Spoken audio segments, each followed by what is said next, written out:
Okay. Smoke. Hey, Michael Beall here. Let me start from the beginning. Back in 2014, I was living in Rosewood on the outskirts of Richmond. I had assembled a 10-foot by 12-foot pallet shed. It was 123 pallets. I cut it, I ripped it.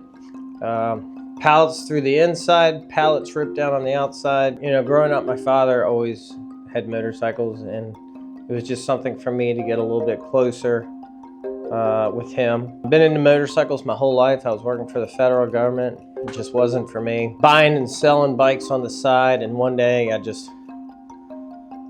went for it. I had lost a job, and I was kind of rock bottom, and I thought about what I wanted to do with my life, and everywhere I went, I was overqualified. I have a master's degree, minor in psychology and criminal justice, major in business.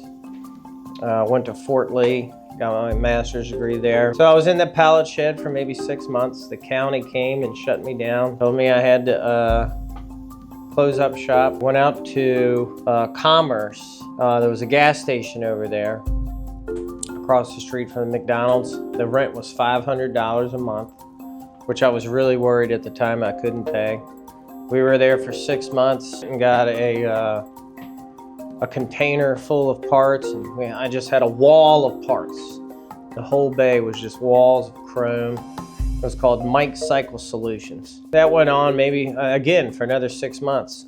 And then somewhere around that time, Jerry Myers came to me and said, hey, do you want to buy Pro Street Cycles? Let's fast forward. Got that November 23rd of 2015. It was really tough. It was rewarding, but tough. For several years, I had to work another full-time job. I was a tow truck driver. So from 6 a.m. to 6 p.m., I worked the shop. From 6 p.m. to 6 a.m., I drove the tow trucks, and I probably did that for 3 or 4 years. The shop started growing really well. It started off with me, and then the first real mechanic I got was Shovelhead, and he's been with me over 8 years now. And Brian worked with us, and he did a really good job.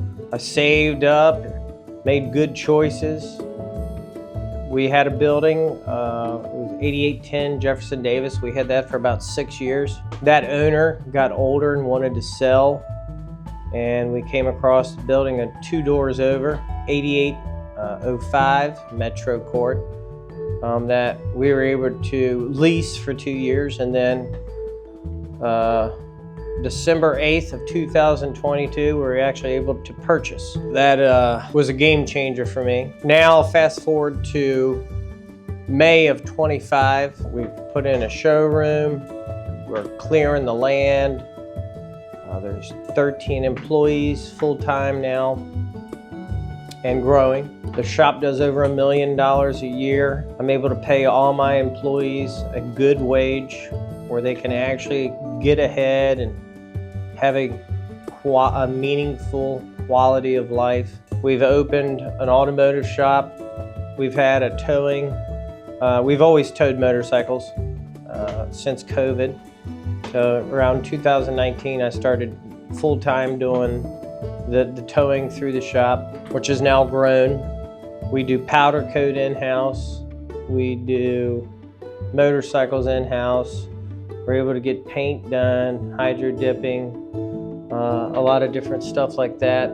It's always been a dream of mine to be able to call the shots, but now that I've done it, I think it's taught me more about myself than any other degree or education or job could, because when you run and own something independently, all the good, all the bad, all the in-between falls on you, and you really learn what you're made of and the limits of what you're able to do.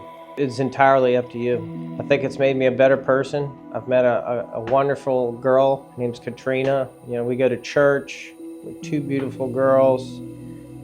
There's more to life than just running a business, and for many years I thought that was the end game, and now I know that that was just the beginning.